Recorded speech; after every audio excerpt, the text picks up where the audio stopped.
This interview is taking place on Sunday, December the 18th, 2005. And would you state your whole name and spell it? My name is Meyer Hayut. First name M-E-Y-E-R, last name K-H-A-Y-U-T. And your birth date and your birthplace? I was born February 11, 1937, in a small town, Jewish town, Mogilov-Podolsk, district Vinnytsia, Ukraine. It was a friendly, peaceful town where 40% of the population were Jews, and even more people, different nationalities like Ukrainian, Russian, Polish people, they spoke Yiddish. And that was the language that your parents spoke at home? At home, yes, Yiddish. Mm-hmm. You were an only child, or you had siblings? I had a brother, younger than me, but he died in concentration camp, Pichora, during World War II. What are some of your earliest childhood memories? My earliest child memories are already from the ghetto, a little.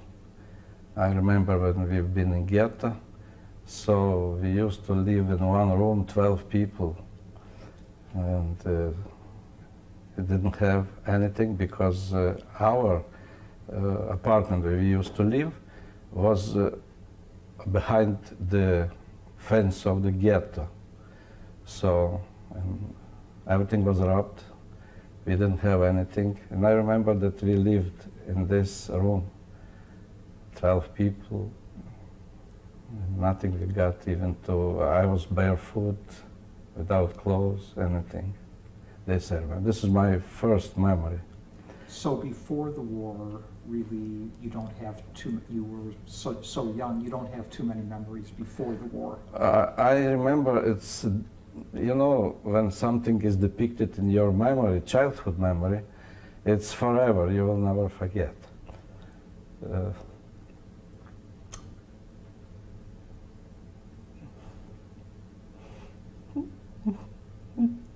Excuse me. I remember where we used to live. It was like a long house, one-story house with many apartments, not too far from the river. And I remember even when I talked to my mom and told her about this, she was surprised. That you still recalled. You still recall. Yeah, I remember in the room, even where it was a sofa, where it was a bed, something else. But this is far, far away.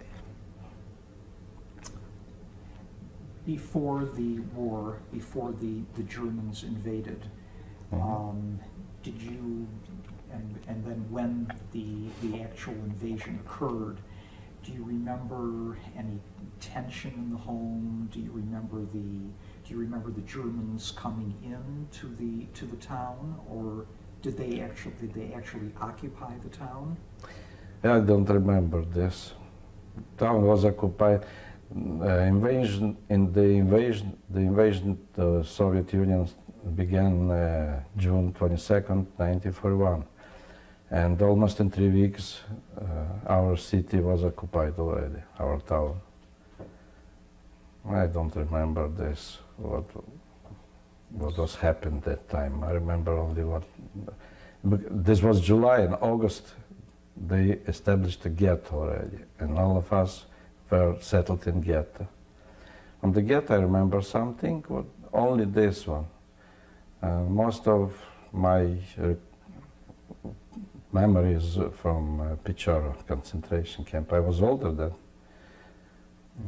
When I was 6, in Pichora already 6, 7 years When we escaped, I was 7 years already.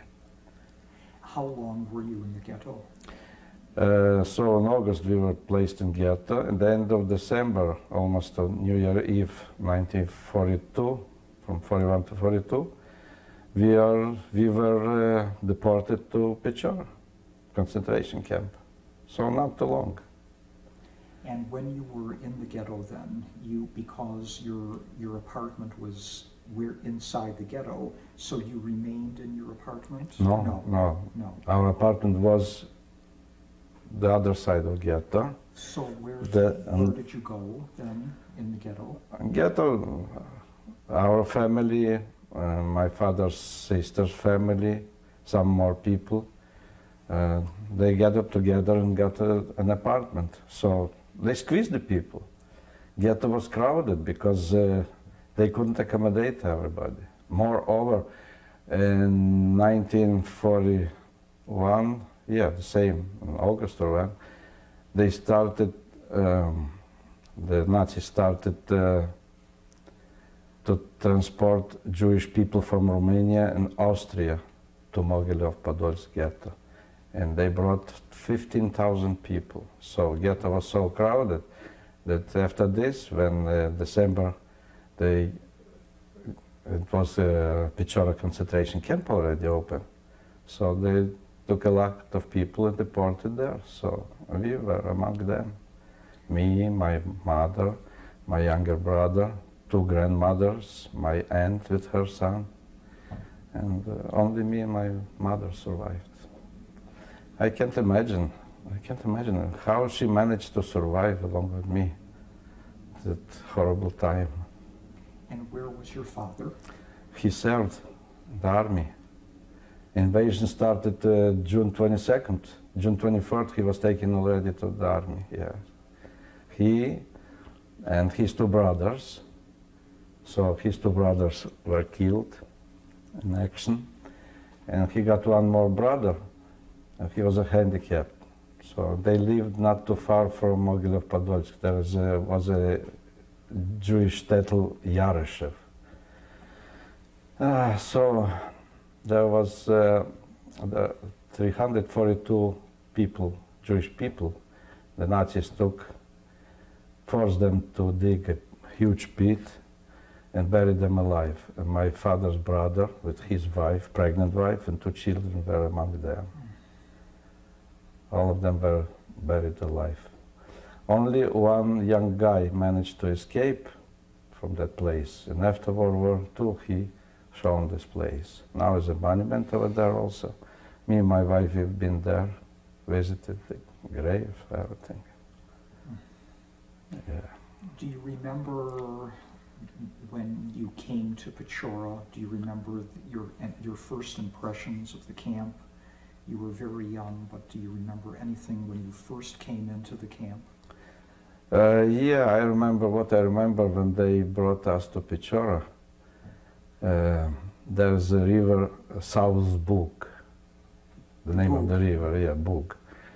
And there's a nice place. Before World War II, it was, I told you, it was a resort for sick tuberculosis people.